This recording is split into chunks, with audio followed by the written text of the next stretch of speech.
Well, hello everyone, Lukey P here again with another episode of Supreme Ruler Ultimate. I'll be honest, I had recorded a chunk of this episode before, got about 20 minutes in and the game had crashed and lost a bit of progress, so I'm re-recording it and we'll see if things go as well as they went last time. I'm excited about seeing what way this country goes this episode. So we're getting to the point where we've got industry goods coming in. Our electricity is more or less balanced. We're running a deficit in coal, but that's sustainable. Our consumer goods are fine. We're balanced on these goods here. MacLeod will be a bit of concern later on. At some point soon we will look to remedy that, but for now what we want to do is we want to build some more industrial and some more power. So if we look here, we're running a surplus. We've got 52,000 stockpile. We can, so what I want to do is I want to build one more industrial there,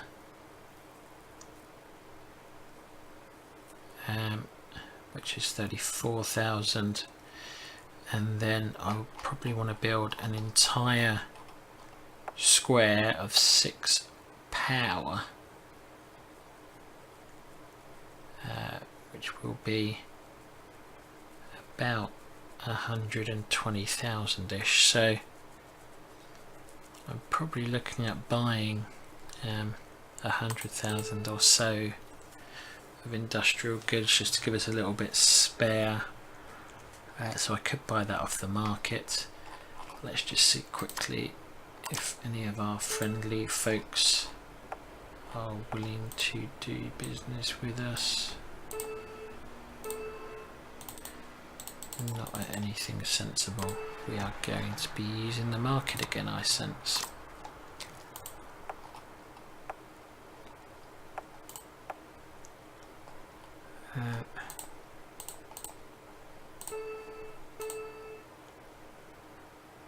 Oh, the US ain't that bad actually.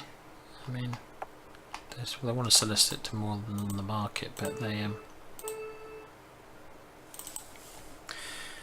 at least paying us a sensible-ish price for oil. What I might do is start trading. The problem is that I know from my last episode, which didn't record properly, if I sell this to the UK, I'm going to get like 50% markup. Whereas to America, it's a little bit of an investment in buying industrial goods cheaper in the future, by trading and starting to get good relations. I think we will buy off the market if we can.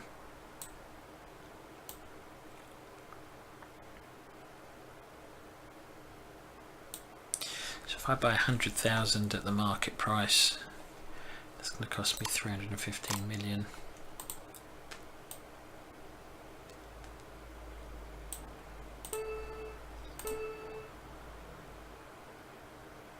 Oh, that's interesting.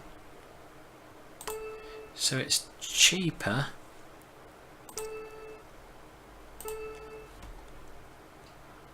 I am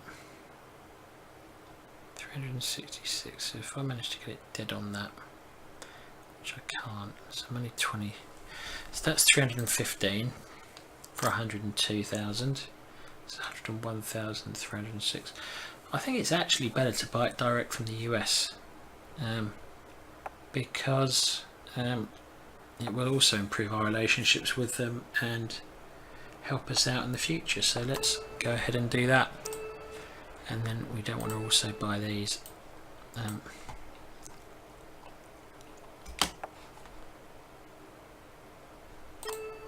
Get a fastest. Diplomatic counteroffer. So they've come back and said, as they often do when you try and buy industrial goods, they said, hey, can we have another 3 million? That's still lower than the market. It's an investment in future relationships with them, so let's go yes. So that's put us down a bit, but we're now going to build what we wanted to build, which is industrial goods there,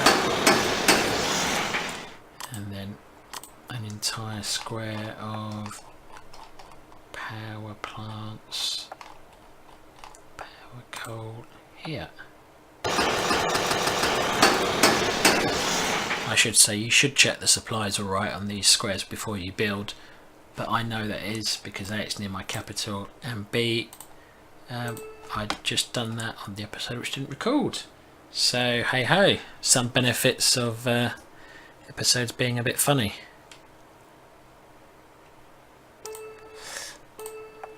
What we're going to do on this is something I often do, which, because we're making money, we're going to put this to a more sensible floor price.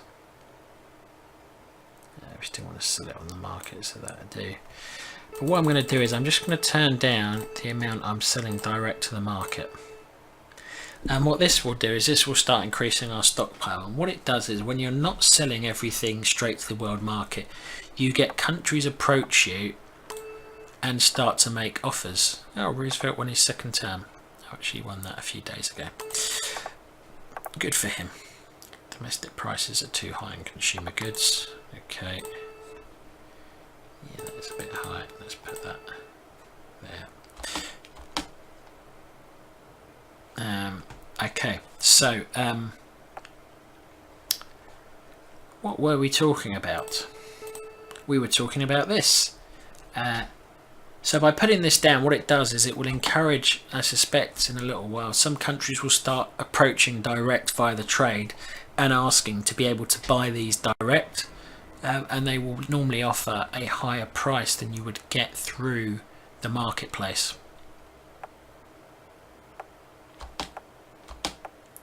There we go. That's another historically realistic event. The Germany and Japan pact.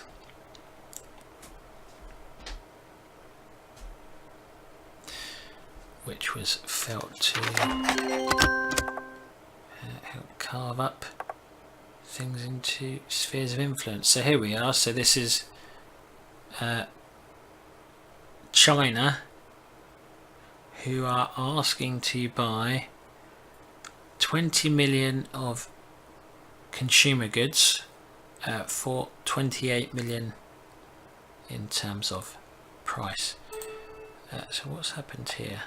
It's just a little blip. Okay, that's just a temporary blip, I think. Not quite sure what caused that. That just sometimes happens.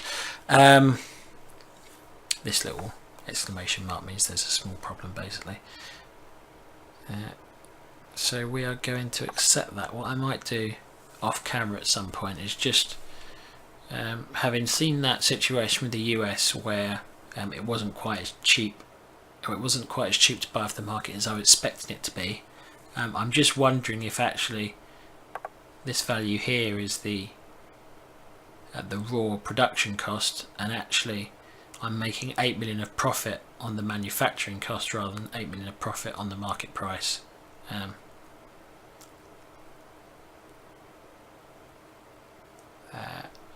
We'll accept this anyway because it's not a bad thing to be on good terms with China.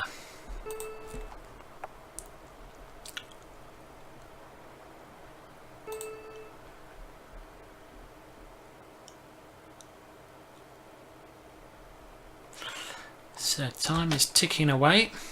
We've got another engineer just been finished building down here. So what we're going to do with him is, yes, we're running a shortfall on coal, but actually that doesn't cost us that much.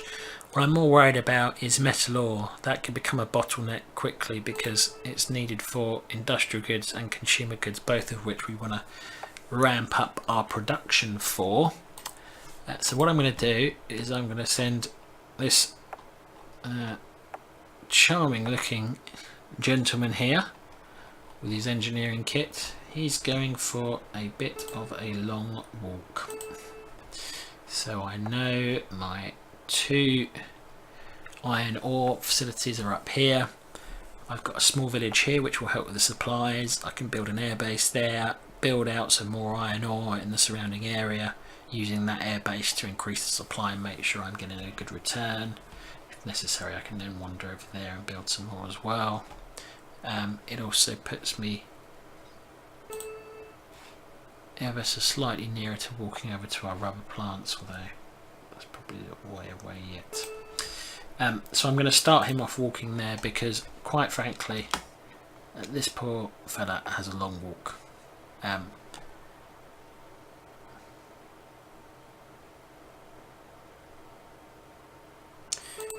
really wish that would stop popping up.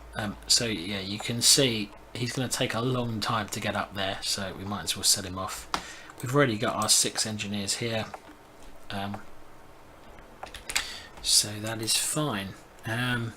So they finished building this lot here, so you can see how this game starts to rapidly become self-fulfilling to an extent. So quicker and quicker we're building more and more. So at the start we were building only a couple of things. We're now building things in kind of groups of 7 or 8 things. So let's just let this tick over for a day. Okay, so we are covering our industrial. We've still got plenty of power. I say plenty, we've got like 3,000 power spare, which is enough for now. We've still got 58,000 of these in the bank. We've got 14 million of oil, so we really should go and sell off some of that oil surplus. So let's have a look over here. I did do a bit of scouting around on my last game to see who would take it. That will do. Will it do? So I'm selling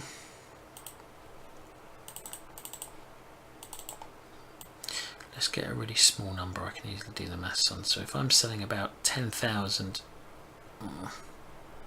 just won't give me 10,000. So if I'm selling £11 worth of, or 11,000 worth of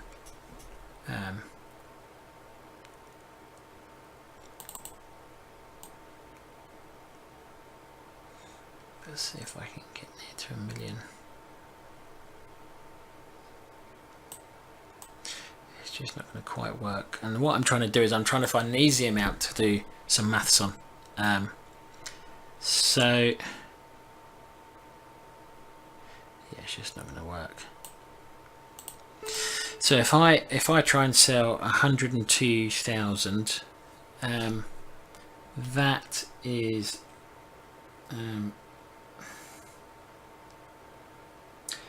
it's time to get the calculator out, I've decided, because every now and again a bit of maths is handy. So I am selling 102,152 barrels of oil, and at the market price of $7, that should be about 715,000.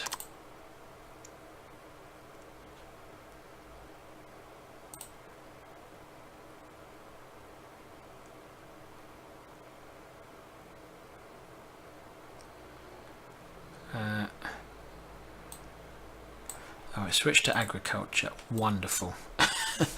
No wonder it was confusing me.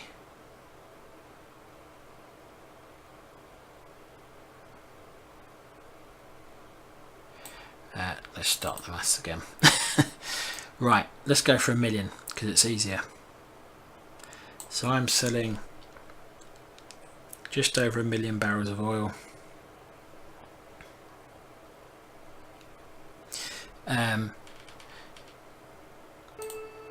And for that, it's 7.68 million. So if I look at the market price,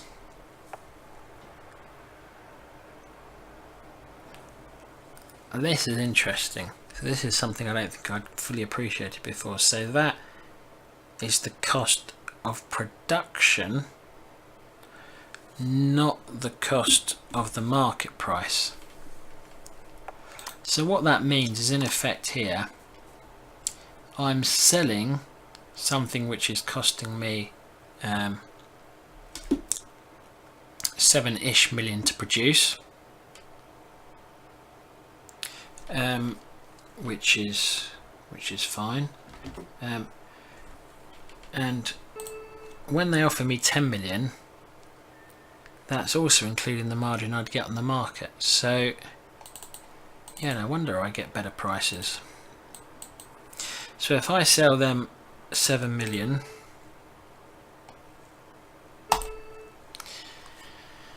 okay, so that, I mean, that's still good, because in effect it cost me 52 million to make this, $7-ish a barrel, and I'm selling it for 72 million, so I'm making 20 million of profit, which means my effective margin is 2/5, so roughly 40-ish%, and we will do that trade because we know that the market is nowhere near 40-ish%. In fact, it's nearer to 20. So okay, so interesting diversion tells me that I don't make quite as much profit as I thought on some of these, but it was an interesting diversion for me anyway, because I like maths, which is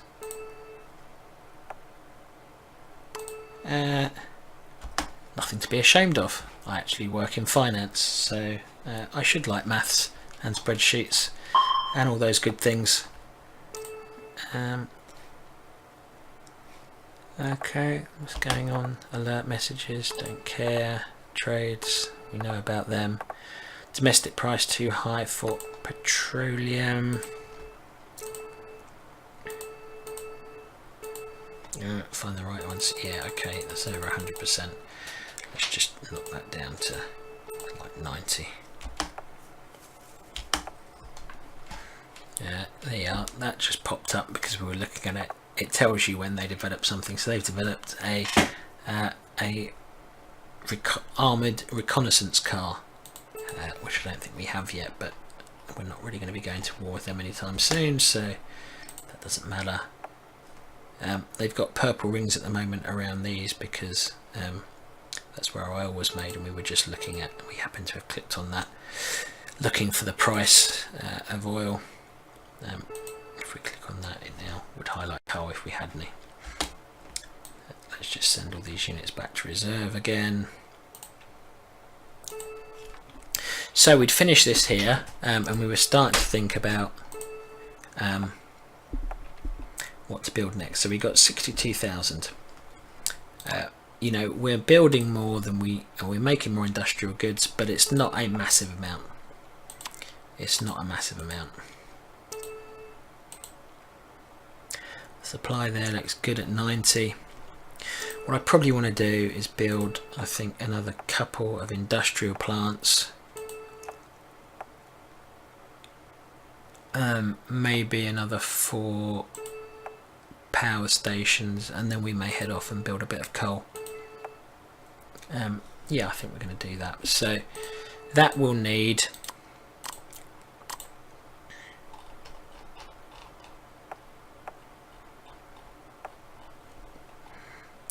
2 times that, which is 68,000-ish,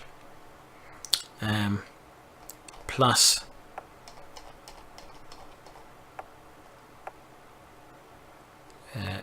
16,000-ish, that's 64,000-ish. So that's going to make it up to about 132-ish. We want a bit of buffer on that because we're going to have to build an industrial centre because that's blank land at the moment. So let's say we need 140-ish thousand of industrial goods. We've got 62 at the moment. Let's go and see if the US will sell us some more. Do we want to see if you will sell us about 80,000? I'm pretty sure you're not going to. Yeah, you're going to sell us it for a really high price because you don't have much of a stockpile anymore. Let's just check the UK out.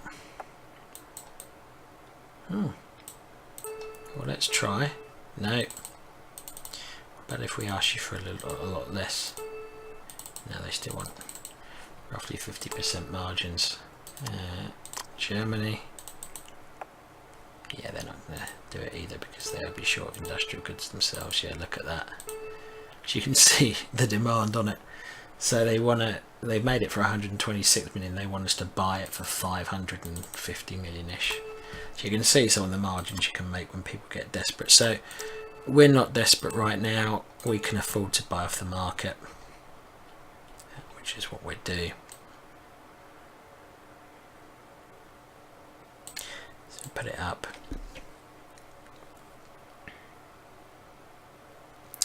We only want about 80. Let's go for that, a little bit of buffer. So 300 million-ish or so. Okay.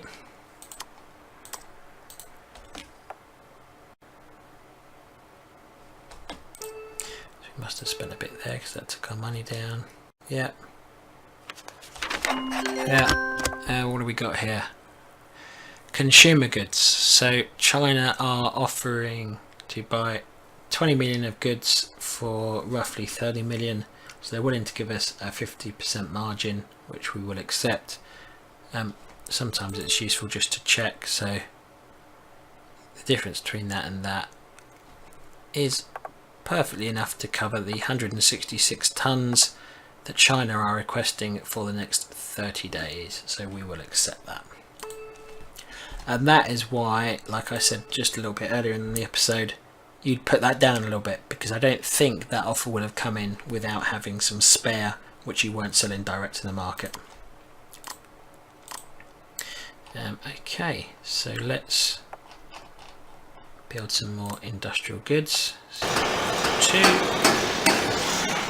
and some more coal power. So 2, 3, 4. Let's ask those guys to help construct. What we will do as well, although you've got to be a bit careful because it does use industrial goods, is we'll just load those up with the surroundings. I don't really know how much that makes a difference. This is explaining the engineers have a construction speciality, which we knew.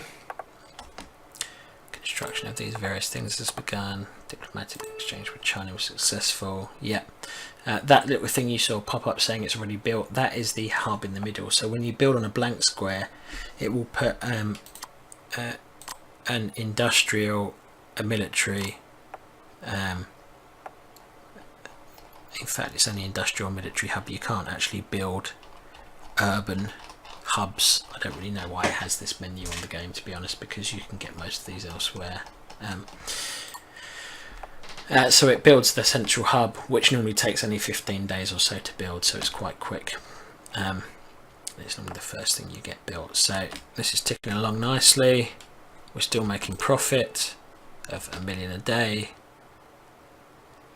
even though we are building all of this. And we are rushing it with 6 engineers now. So this is the kind of snowball effect. As you get bigger, you can build more, which means you can then sell more, and you make more, so you can build more and you can sell more, and so on and so forth.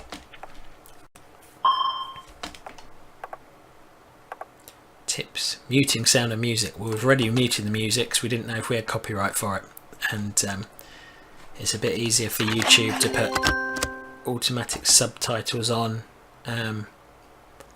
for voices if there's no music on the top. And who knows, maybe somebody who has trouble hearing or can't have the volume on for any reason has this and wants to read the subtitles. So that's why we don't have music on the background at the moment. If I can learn how to edit videos better, in time I will probably put some music in the background, but try and have it quite soft so it doesn't disturb anyone too much. So yeah, we don't want to do that. and this is because they know we're running a deficit of industrial goods, so they're offering to sell us it at a rather marked up price, so more or less double. So thank you very much, Ethiopia, but we will decline.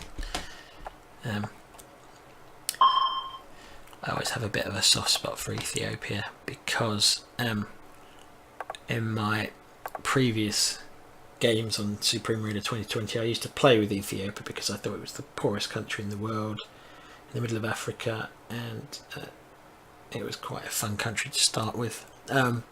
Who knows, we may do a let's play with them. The disadvantage they've got on this is Italy certainly historically always tries to invade Ethiopia, and I think it's a scripted event on here. Italy will go to war with Ethiopia sooner or later, which puts them at war a bit too early for my liking. So this is what I was talking about. Eventually it will happen, is we are approaching a condition of full employment. Our current unemployment rate is 3%. As demand for workers increases, so will our labour costs, and our overall efficiency will decline. So if we go and have a look here on our state menu and look at our economy now, we can see inflation's gone up to 13.2%, which is why some of the prices of things are starting to go up. So just as an example of that, let's have a look. So coal at the start of the game I think was 21 million, it's now 22.5. So it's gone up $1.5 million, which isn't a lot, but if you think of it in percentage terms, it is a fair bit. And those go up, so over the course of the game everything gets more and more expensive to build. So what we will want to do, we'll leave it for now, but I suspect if it gets any lower unemployment, which it will do, we'll then start tweaking some of the less profitable things. So this, for example, we'll probably put to demand only. This is interesting. We're now seeing for the first time running day to day at a loss. So that is because last day trades we're having to buy in things. So we are having to buy in industry goods.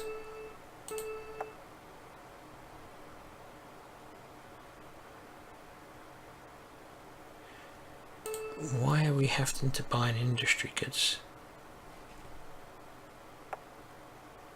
Because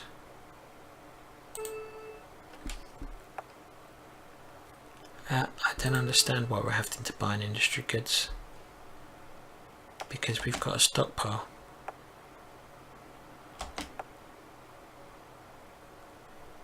Baffling. Okay, to stop them doing that, which is confusing my economy day to day, I'm going to put this down too low, and then they're going to stop buying it and start using the stockpile, which is what I put the stockpile there for. And then we're only losing $1 million a day. And that I think is indicative of the fact we're rush building a few things. We're probably not selling as much as we once did. And also part of our deal to sell consumer goods I think is over. Our deal with China was only for, I think it was 7 days, maybe it's 30, but if those are running out, we're basically paying to put things into the stockpile here. No, those are going down as well. So 153, yeah, so that's a good margin, so accept that as well. So sometimes you just have to accept you start to lose money because things are less efficient, and that is just the way it is. So these are finished building now. Our power and our industrial will finish building shortly as well, and that will put us back on an even keel because we're no longer rush building these. So you will watch and you will see we're back to making 12 million a day. So that's all good. What we will do is we will tell this new engineer that he is to march up there with his buddy and start working on that. These engineers here, so we're now making roughly twice the amount of industry goods as we need. That's fine for now, because actually the things we're going to start building now are things like air bases to improve our supply. Now those cost a lot of cash, so we want to start saving our cash a bit and not spending it on buying industrial goods. But there are not that many industrial goods. If you think that we're spending 16,000 per coal plant, or 30 something thousand per industrial goods plant, we're only going to spend 4,000 of those, and we're going to spend 712 of military goods. So we do want to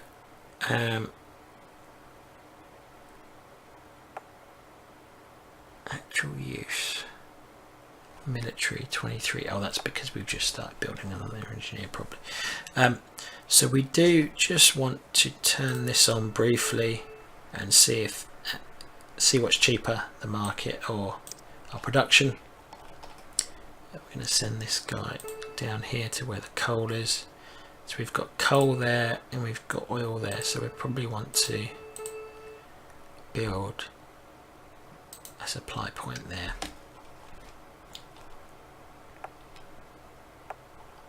So that's going to take a while for them to march down. This seems a good natural stopping point for the episode. So we've done a fair bit this episode. Some people may not think so. I like to play my game slow and steady.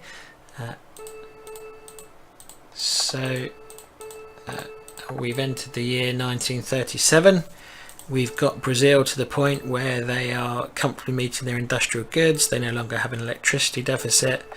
They have a big coal deficit and a small metal ore deficit, which is coming out of the reserves. You see we've got sustainability for 431 days. So we've got a year to fix that, which will be plenty.